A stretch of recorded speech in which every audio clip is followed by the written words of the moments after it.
Right. And if their parents are living a bullshit life and their neighbors are living a bullshit life and most of their family lives a bullshit life, they just fucking lay around, you know, and then they seek refuge in drugs or video games or something that stimulates them. I love Joe Rogan. I've listened to his podcast for a while now, and I usually tune in when he has good guests. I also love his UFC commentary. People are outraged because he said video games are a real problem. And video games are a real problem. I think the criticism he's getting is valid, but the outrage is a little bit too much, especially since he walks his own argument back at the end. They're a real problem. You know why? Because they're fucking fun. Addictive. And you don't, I have a real problem with them. And you do them and they're real exciting, but you don't get anywhere. Right. His argument is pretty much this. Don't do something that won't get you money in the end. The vast majority of gamers don't earn money because of gaming, therefore you should not game. He then says you could be doing something that gets you somewhere like Jiu Jitsu. It's like you could do like martial arts, right? You could learn Jiu Jitsu. You get obsessed by jiu-jitsu, and then 3 years later, you're like an elite jiu-jitsu athlete. You're entering in competitions. You're a purple belt. You're moving up. Yeah, you're doing well. Right. You're thinking like, I might be able to open my own school one day. You got confidence. It's an odd argument because the vast majority of jiu-jitsu practitioners don't make money either. Yet he uses this example of a good pathway to a better life. Yeah, if I have 100 students and those 100 students are paying me X amount of dollars per month, I can make a living. Holy shit, I can have this would be amazing. And then you see your jiu-jitsu school and your jiu-jitsu instructor has all these students and drives a Mercedes and he's got a nice family and like that's the future this way. You are more likely to make money with gaming than sports nowadays. Look at all the gaming streamers and YouTubers out there today. You don't have to be the next ninja to make money by playing video games. You just have to be either good or entertaining. If you have one of those attributes, you can have a following. You're doing something exciting and fun and you don't.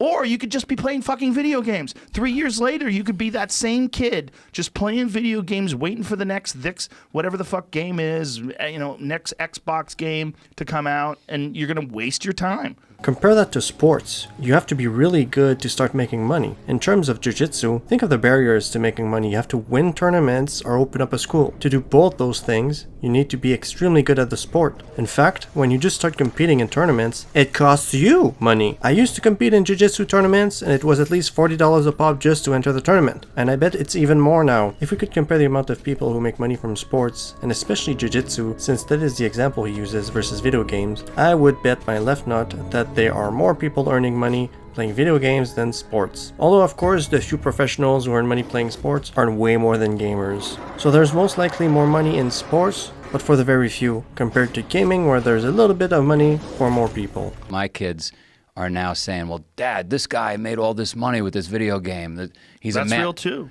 That's right? real too now. So like that's 1 in a billion, kid. When you watch the clip until the end, he starts to contradict himself because he says that some gamers do in fact make money. So he starts his argument by saying gaming doesn't get you nowhere, and ends it by saying some people make money. Okay. There are kids that make a lot of fucking money playing video games. He also says that he himself had very low odds of making it as a comedian, and he thought that people who said that he couldn't make it because the odds were low were losers. Yet he is pretty much telling gamers that gaming is a waste of time because the odds of making money gaming are low. So is Joe a loser by his own standards, since he is doing the exact same thing that he thought the losers did?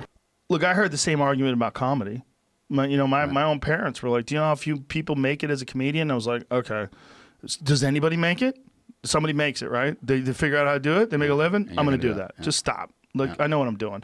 I was real lucky that my parents were not around very much, so I didn't get much advice. So I figured it out myself. So there was no one telling me I couldn't do it. Occasionally I would hear someone say, what are the odds? I'm like, listen to this fucking loser. That's my thought was always like, that guy's a loser. Like, if you think like that, you're a loser. I think we as a society are a little bit too obsessed with money. Yes, of course, money is important and you should be able to pay your bills. But money shouldn't be all you think about. You should be able to pursue hobbies that don't make you money simply because you enjoy yourself while engaging in that hobby. What is important in life? We have a limited time on earth, right? So one of the most valuable things in life is time. Why is it wrong to spend your time enjoying yourself? Would it be better to do something that you don't enjoy but gets you cash? That's a job, and I really think you should balance your time well so that you have a life outside of a job. I actually think you should spend as much time as possible not working if you don't like your job. And no, it's not easy to find a job that you actually genuinely like. And my standard for truly liking your job is that you would be willing to do that job for free since you like it so much. But that's a topic for another time. Let's get back to Joe here. Let's review the logic. They're a real problem. You know why? Because they're fucking fun. Addictive. And you don't. Yeah. Well, I have a real problem with them.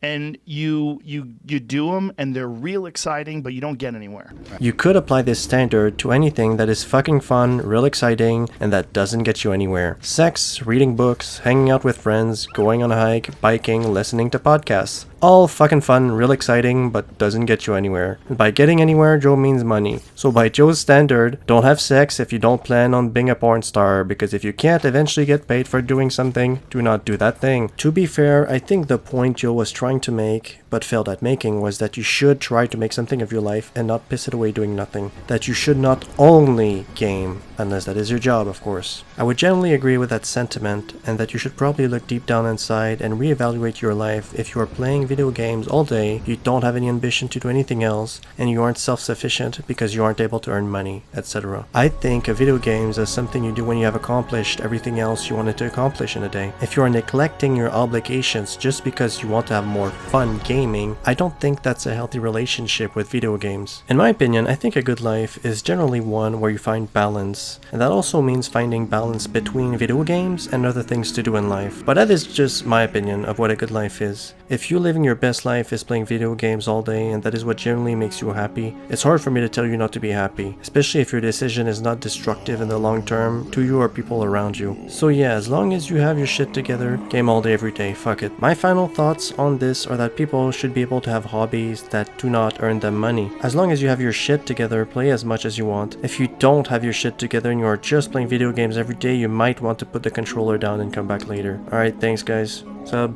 peace out.